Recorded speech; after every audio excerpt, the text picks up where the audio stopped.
I'm gonna start with blockchain, and I'm gonna start with Sheel first. That's a good one. So the blockchain space is emerging, and we're in Slovenia, and Slovenia loves blockchain for some reason that I don't understand.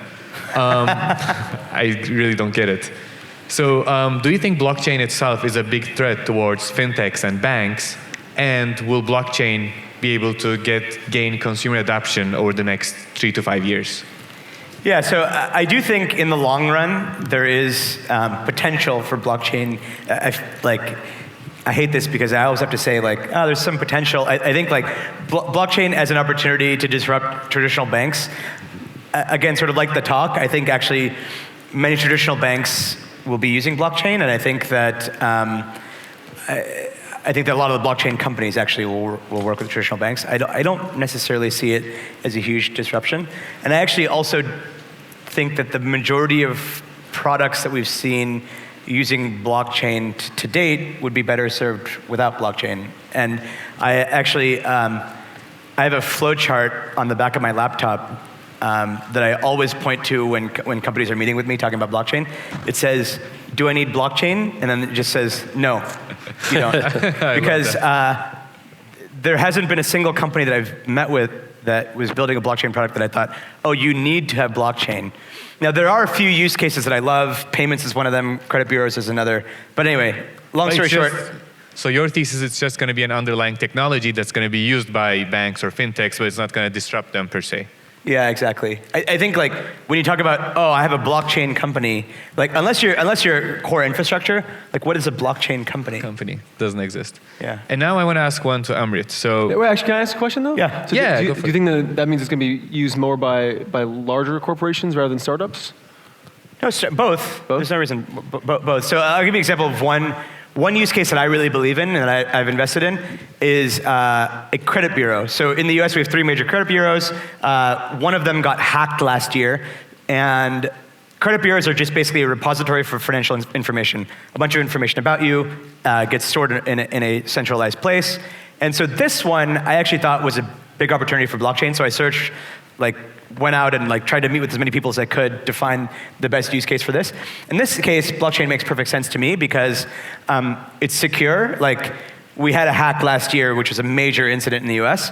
And so with the blockchain, it's not even blockchain, it's decentralized ledger that you believe in. It's the decentralized database architecture that it's actually decentralized. On. Yeah. So it's any point of failure, any point that somebody could hack would only give you a limited amount of information. So that solves that piece, and then the network effects are actually solved because it's a data network effect business. And how will blockchain affect Google? I mean, Google has almost all of its gross margins from the ad business, and that's hopefully open to disruption as well. Do you see any companies that might gain market share from Google and get a portion of that slice, either through blockchain or different business models, different technologies? What does Google believe in? I'm not in the picture. It's for us. I'll take one. Yeah. Perfect. So it's actually why I wanted to ask Sheel, because I find myself on a stage with this guy learning a lot, right? So I find it useful to understand from a different angle, and I've also learned over time you shouldn't disagree with Sheel because you're probably going to be wrong. True. Except when I disagree, then that's right. So for my angle, I have to acknowledge kind of that I don't come from the ads world. You'll know I've been at Google for 8 years, and if you saw my talk, you'll see that I've spent those 8 years spending Google's money, and I haven't made a cent. So I don't know enough about the ads business to really comment. But I can tell you that there are definitely lots of blockchain enthusiasts within the company, which might not surprise anyone. I think I would also probably share Sheel's optimism for the possibilities, but not yet any of those kind of interestingly realized. Mm-hmm.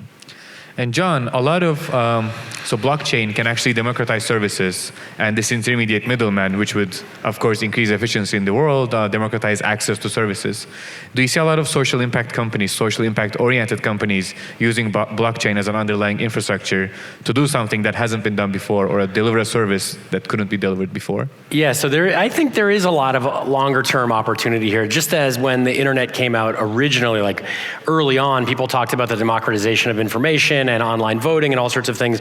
that took quite a while to actually arrive because you still needed SSL and a bunch of other technologies to facilitate stuff. I don't think that blockchain is as wildly disruptive as a lot of people claim that it will be right away. But I think over time it will become much, much more pervasive as a technology underpinning many other things.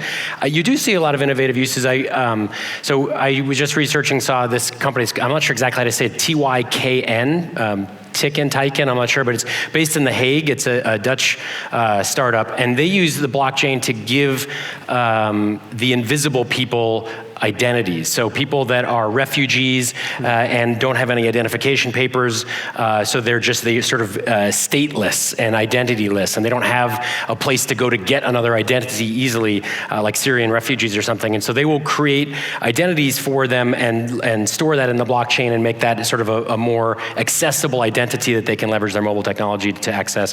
You do see like large financial institutions like Fidelity Charitable, which is one of the larger charitable organizations in the world. They have several $1 billion of, they allow people to donate to charities using Bitcoin. So not rob a blockchain, but sort of Bitcoin and cryptocurrency stuff. That's relatively innovative at the large banking scale, and that is contributing to charities around the world.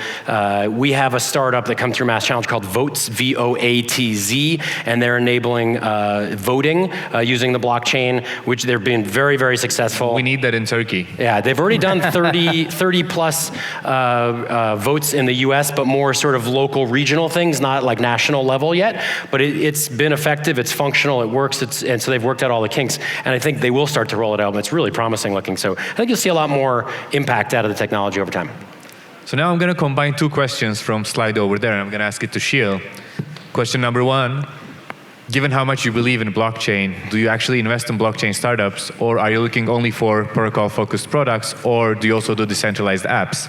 And with that question, the second one, which is the last one over there, is, do you think blockchain can disrupt our business, the VC business? The VC business? So I actually don't do a lot of blockchain investing. I invested in Coinbase in 2012, and I've only made 2 other blockchain investments.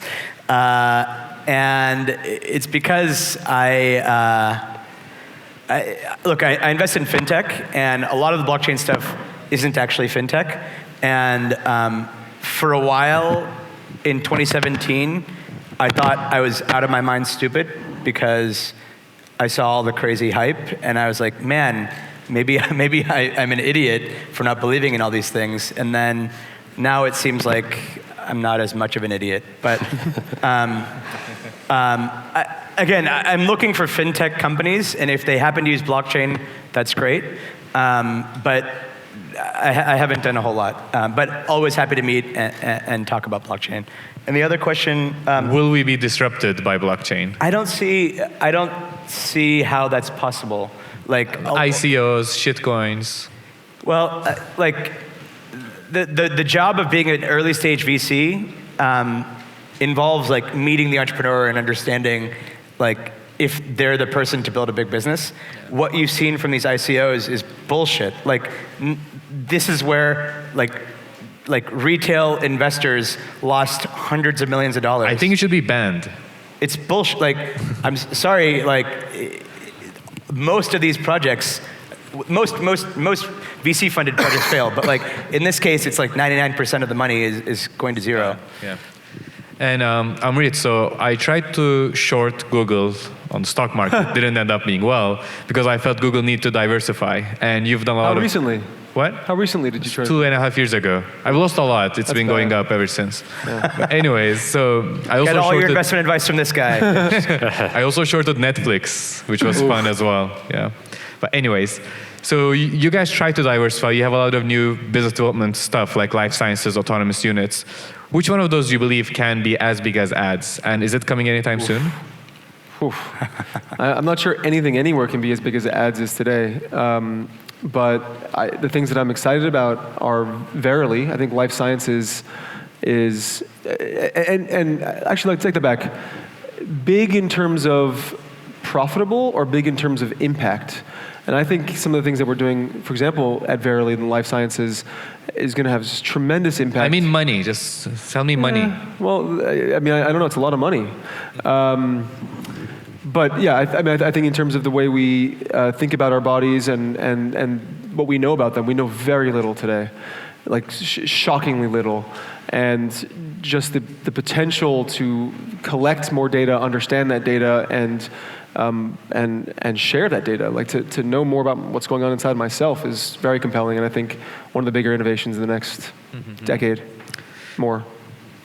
And now I have one for John. So a lot of these home run success stories like Uber or Airbnb had a lot of social impact elements as well. It impacted society in great ways. Do you feel like the next generation of startups will be more social impact oriented? And is it like a trend where new startups, especially even B2B ones, not only B2C ones, are impacting society more and more towards better? Yes, I absolutely think so, and I think pretty much all of the large successful large startups of today, the Googles, the Ubers, the Facebooks, everybody really starts at a position of really good values, right? I mean, Google famously like do no evil, right? And it kind of democratizing information for all. What a massive impact! Like that is an enormous impact, and then leading that into many other innovations like Android and that I carry around in my pocket everywhere I go, right? This has changed life in so many ways, and I would argue almost entirely for the better, although obviously there are side effects that are negative and there are privacy issues and people have concerns. But by and large, life, you would not forego any of this innovation if you had the opportunity to get rid of it. We would keep almost all of it. So I think at it, that's why I love startups and why I want to see more and more startups, even except for the purely greedy ones that are really just out solely to make money. Virtually all of them are driven by good values and trying to solve a problem that faces humanity and improve the world in a specific way. And it's only once they become very large that they shift their mentality more towards a mentality of extracting value rather than creating new value. That's kind of a natural consequence of growth, which is also okay. And the key is just to introduce more startups to continue to disrupt and continue to create new value, keep everybody on their toes so they can't become, total monopolies and just extract everything. And I think that's the answer is just more innovation. Just keep innovating as quickly as we can. I'll just pick one more from Slido. So the first question there says, what do you guys think? How much time should an entrepreneur spend on his startup a day? Is it possible to maintain the life-work balance for you? I would ask this to Sheel, but I want to ask you to Amrit, given the no-shoe sitting position that you have. You seem like a life and work balance kind of guy. I don't know, man. Sheel and I spent the weekend in Slovenia, and it was a weekend, and we, as he's mentioned, we love this country, but then we're like, all right, we got to go do some work. Sunday night, we're working. So I don't know if we're that balanced, to be honest. Integrated, maybe, not balanced. Yeah. I think, it depends on what you're after. Like, if you're after becoming a massive company, I think you should be really focused. And I think that there's this mantra that, you don't have to work that hard. That, recently, over the past year, I've seen quite a bit. It's okay, you don't have to work that hard, but I think it's bullshit. I've seen a lot of successful companies. I've never seen a successful company where the founder is only there 8 hours a day or something. When I had my own startups, I was working around the clock. I was up in the middle of the night thinking about my company and what I could do to make it better. And I think that's the only path to success that I've ever seen. But success as in building a massive company, and that may not be your outcome. You may not want that. And if so, I think that's totally fine. Actually, Amrit and I have been talking a lot about this lately. Maybe what do you want from your life? It may not be that billion-dollar company. And that's okay. It all depends on the definition of success. Yep. And John, again, because you guys spoke a lot. So a lot of the social impact-oriented startups have different business models. Some even take money. I mean, the payer and the service taker can even be different. And as there's more attention towards social impact and social entrepreneurship, A, how do you see the space evolving? B, what are the new business models that would actually increase the impact of these trying to be change-maker entrepreneurs? Yeah. So just for quick clarity, Mass Challenge invests in or supports all startups, not just social impact. So it's only about 15% of the startups that we support. We are ourselves a charity, and I have a sweet spot in my heart for social impact, but it's not all that Mass Challenge does. But I do see a lot of really innovative models, and I think we saw it at Mass Challenge directly, of kind of combining nonprofit charity together with a for-profit or several, because I think the two feed off of each other very nicely and very positively for both sides in many cases. So one example of this that's a really fascinating company that came through Mass Challenge Boston in 2010 or 11, I think, is called Sanergy, and it's a sanitation hygiene company. They bring sanitary toilets to the slums of Africa. So they started in Kenya. They work in many different places, and these are places where unsanitary toilets are a massive problem that spread disease. It's really horrific conditions. People are already willing to pay a small amount of money to use a semi-sanitary toilet condition instead of just using open ditches along the roadside, et cetera.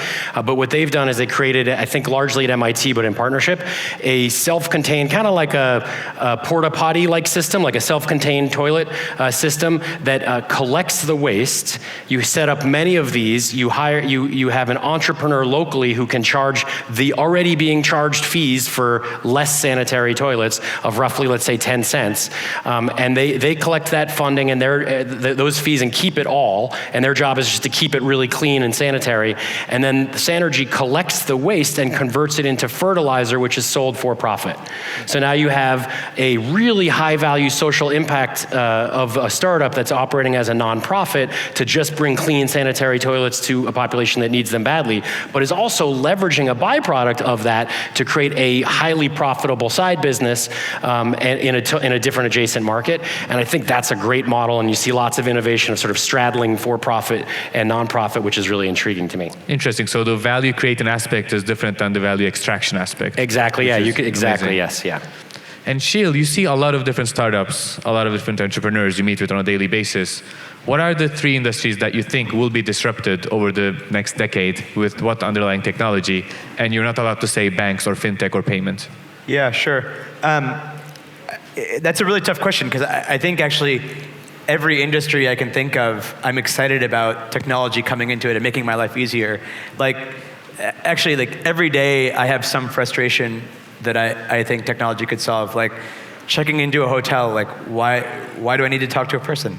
Can I just swipe my credit card or like I do in the airport, just put my passport down and get a key?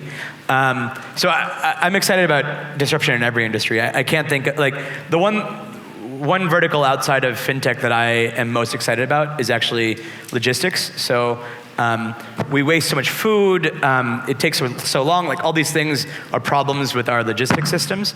And while the underlying infrastructure, trains and stuff is not likely to be changed, although John had some startups that may be doing that, I think there's so many infrastructural, or rather operational things that can be made much more efficient, and I'm excited to see that. Thanks. One more from Slido, and this is going to be fun. What's your opinion about Google and Huawei breakup? Is it a setback? Do you have an opinion? I can't have an opinion, sorry. I'd say right before flying here, I had dinner with the Minister of Finance from the UK, and we ended up talking about this quite a bit because the UK has actually a very strong relationship with Huawei. And he was on his phone showing me pictures of him with the CEO and all this stuff. And his interpretation was does Huawei allow governments to have access to people? He said yes, but do all of the major telcos in the US give that access to the US government? Yes. So his implication was Huawei's not doing anything worse than what the US companies are doing or British companies are doing. And he said us, the British government, also has access to all these things that Huawei allows, but he had a Huawei phone, so he was like, look, I don't care. Nice. Good perspective. I liked it. Since Amrit didn't answer that one, I'll just ask you another one. Sure. What are some of, you do Google for Startups as well, that's why I'm asking you this. What are some of the ways you help startups? And I don't mean Google Campus giving offices or giving stupid cloud credits, actual help. Hey, those aren't stupid. Everyone gives that. Anyways, actual help that you gave to a startup and now it became big. Any case studies there? Yeah, actually lots of case studies. Go to startup.google.com. We like to do case studies and publish them when they're also helpful to the startup. So it's not just about telling about our work and what we've done in this specific case, but we work very closely with those startups and make sure that this is a story they want to tell on their timeline. It actually will help them either get clients or get the attention that they need if they want or need that attention. Some of the things that we do in addition to giving cloud credits, which startups love, and actually it's probably one of the highest percentage requests I get on inbound emails, which is nice because it's actually very easy because it's an easy form I can just fill out. What I find more interesting and what my work is more aligned by are the tougher questions, right? When a company has interesting maps data that they want to license to Google because they find that actually their user base would be better served if they were a layer on top of Google Maps. Or a company that's really struggling with a pivot that they're dealing with and they want to talk with a Google UX person and do a design sprint. We have a team of 20%ers that do design sprints. So I'm actually in 2 hours and 1 hour or something, I'm leaving for Nairobi. I was going to ask if I could actually get in touch with that company because I'll be there and I really like toilets. Especially clean ones are better. Clean ones are better. Yeah, that's true. Sanitation is super important. You should all use bidets, but that's personal. And when I'm going, I asked the partner that we have there, a co-working space. I said, how can we help you? Like, what do you need? They said, we'd love someone to do design sprints for our startups. And so easy. Like, I can bring someone. I mean, for a Googler, like this guy's coming from San Bruno, works for YouTube. It's a delight to come out there and like get away from his day job for a bit and spend 2 days with startups. So I think the most compelling thing is actually connecting startups to Googlers, to people at the company who want to help them. Thanks. It says time's up, but I'll just ask one more question. I want all you to answer one by one. You've all been to Central Eastern Europe multiple times, maybe even Slovenia to multiple times. What would be your advice to an entrepreneur starting in a place like Slovenia? What are their advantages? What are the disadvantages that they have to hedge against as they start? Starting with John. I think I'm an optimist by nature, so I tend to think primarily of the advantages. I think you have a very well-educated population, especially technically very talented, math, science, computer science, and relatively inexpensive labor relative sort of the other developed startup areas. That's a huge advantage. There are a number of challenges in Eastern Europe, sort of problems as it were, and problems are inputs for entrepreneurs. So anything that's wrong that you see that is broken or not optimized in your system, that's probably also at least slightly broken elsewhere. If you work on fixing that, you'll get a head start because you're working on solving it in a more complicated form. That's all an advantage. I'd say disadvantage, you don't have quite the same concentration of successful entrepreneurs and mentors and investors. So a lot of those resources you may have to travel to go find or bring them here through conferences like this. But I think otherwise, like, I would not stress about disadvantages. Just be you, focus, find a problem, try to fix it, and then you'll figure out whom you have to go talk to and go find them, find the resources. If it's working and you're passionate about it, you'll figure out the rest. Yeah, I mean, perfect answer. I agree with all of that in that got amazing technical talents. Be authentic, you're saying. Don't feel limited by your geography, right? The world is small and getting smaller, so go out there. And in some ways, we're preaching to the choir. You guys are the right audience. You're here. You're in this room. So you're all doing the right things. So I just say I agree with everything. The only thing I'll add is I actually I'm not actually from the UK. Surprise. I've been spending a lot of time in Warsaw, where we have a campus. And one thing that I've seen there that I try to push people on a little bit is jaywalking. And I just think if you need to jaywalk more, because when it's 4 a.m. and it's minus 18 degrees Celsius and there's no cars coming, and I see these guys just standing on the side of the road waiting for the light to turn green, I just find this baffling to me, and maybe I haven't seen it in Slovenia because it hasn't been minus 18, but in Poland I just see people just following rules that are there to protect them, but the thing that's protecting them from isn't present. So walk across the street. Yeah, actually, on that note, have you guys seen the movie Free Solo?